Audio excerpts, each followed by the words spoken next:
Hola, buenos días. ¿Cómo estás? So in this video, we're going to look at how you can answer that question, how are you, in Spanish. So what we're going to do is first look at the things you need to be able to talk about how you're feeling. So the first thing you need is the verb estar. If you've already learned the verb estar, this will be really easy for you, but just in case you haven't, I'll go ahead and put it on the screen here for you. So the yo form of estar is estoy. Again, this is going to be like the I am happy, or you are well, or she is sick, for example. The tu form is estás. Don't forget your accent mark on that A. Without it, it would be the word estas, which means these, like these quesadillas are big, for example. And you have the he, she form, keeping that accent mark on there. The nosotros is estamos, for we are. The you guys are in Spain is estáis. And then the they are is going to be están, like that. So pause the video really quick. If you don't have these notes, write it down, and then we'll move on, okay? Maybe. Okay, so here are a few different feeling words for you that we can use to talk about how people are feeling. The first two are both happy. So if I want to say I'm happy, I could just say estoy feliz. It doesn't matter if you're a boy or girl, it'd still be feliz.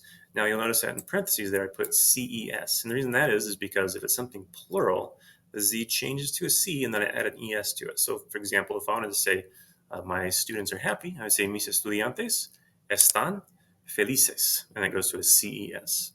And contento also means happy. And the reason I chose this one to go along with the other happy is because contento, you also have to keep in mind gender for it, as you will also with the majority of these adjectives.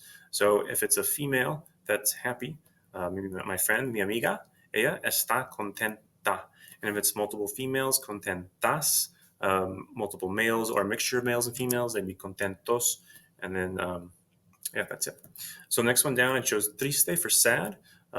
Triste ends with an E. Doesn't matter if it's a masculine or feminine noun that we're describing, it's going to stay in E. But I do have to keep in mind gender, so I'll add an S if it's plural. Bored is aburrido, so it works just like contento. Same with abierto and roto. Those all work like contento. Changing into an A if it's feminine, adding an S for plural.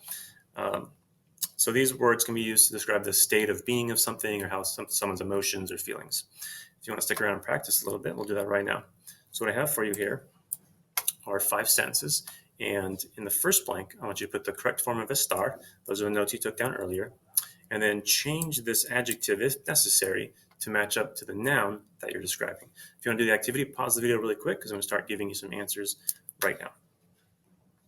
So the first one is going to be, I'll just read them to you. Yo estoy contento. Now, if you're a female, you could have put yo estoy contenta. Dos, mi amiga está enamorada. My friend is in love. Ellos están extáticos. 4. Tú estás alegre. The E will not change. Y por fin, nosotras estamos listas.